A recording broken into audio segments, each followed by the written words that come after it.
Bismillahirrahmanirrahim. Assalamualaikum warahmatullahi wabarakatuh.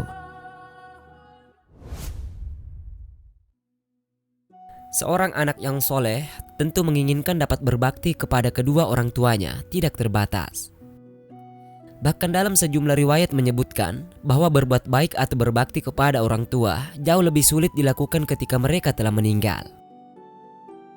Ada beberapa hal yang bisa kita lakukan sebagai bentuk bakti kepada orang tua yang telah meninggal, seperti mendoakan mereka, bergaul dengan kerabat orang tua, beramal soleh, dan yang lainnya. Dari Malik bin Rabi'ah, Sayyidi radhiyallahu anhu, beliau menceritakan ketika kami sedang duduk bersama Rasulullah sallallahu alaihi wasallam. Tiba-tiba datang seseorang dari Bani Salamah. Orang ini bertanya, "Wahai Rasulullah, apakah masih ada cara bagiku untuk berbakti kepada orang tuaku setelah mereka meninggal?" Nabi sallallahu alaihi wasallam menjawab, "Mensolatkan mereka, memohonkan ampun untuk mereka, memenuhi janji mereka setelah mereka meninggal, menyambung silaturahmi yang terjalin sebab keberadaan mereka." Hadis riwayat Ahmad. Di samping itu ada juga larangan yang hendaknya dihindari oleh seorang anak saat orang tuanya telah meninggal dunia. Jika hal itu dilakukan, maka akan membuat orang tuanya merasakan kesedihan di alam kubur dan di akhirat nanti. Dalam buku yang berjudul Al-Ward, karangan Dr. Umar Abdul Kahfi menyebutkan sebuah kisah. "Aku melihat ayahku tersenyum di dalam mimpiku. Beliau berkata, 'Semoga Allah subhanahu wa ta'ala memuliakanmu dengan kebaikan. Engkau telah memuliakanku di antara para penghuni kubur.' Dalam keadaan yang berbeda, ia berkata, 'Tatkala aku terjerumus dalam perbuatan buruk, aku melihat ayahku menggigit jari jemarinya. Beliau bertutur, "Engkau telah membuatku sedih, anakku. Jangan kau ulangi lagi, karena aku tidak berani bertemu dengan para penghuni kubur lainnya lantaran rasa malu."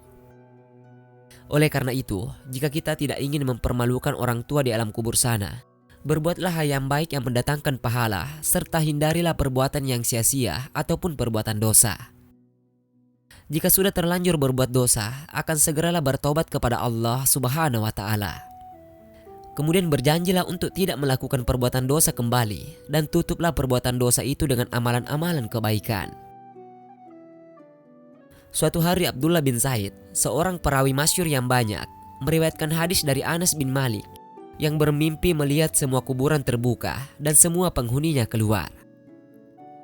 Masing-masing dari mereka dilihatnya membawa nampan yang berisi cahaya. Lalu ia melihat seorang laki-laki keluar dengan tangan hampa, wajahnya memelas, dan ia tidak membawa apapun di tangannya. Melihat kejadian itu, Abdullah bin Zaid heran, kemudian bertanya, "Assalamualaikum, wahai penghuni kubur. Apa yang telah terjadi kepadamu? Mengapa kamu tidak membuat nampak yang bercahaya seperti mereka?" Mayat itu menjawab, "Waalaikumsalam. Mereka semua memiliki anak dan keluarga yang selalu mendoakan dan bersedekah atas nama mereka. Nampan yang bercahaya itu merupakan pahala doa-doa dan sedekah yang mereka kirimkan. Sementara aku, walaupun aku memiliki anak, namun anakku tidak pernah mendoakanku, apalagi bersedekah untukku. Oleh karena itu, aku tidak mempunyai cahaya, dan itu membuatku malu pada teman-temanku."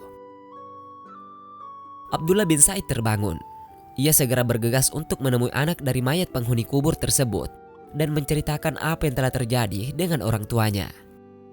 Setelah Abdullah bin Zaid menyelesaikan cerita dalam mimpinya dan menasihatinya, maka berkatalah anak itu, "Terima kasih wahai Syekh atas nasihatmu. Mulai saat ini aku akan bertaubat dan tidak akan mengulangi perbuatanku dulu."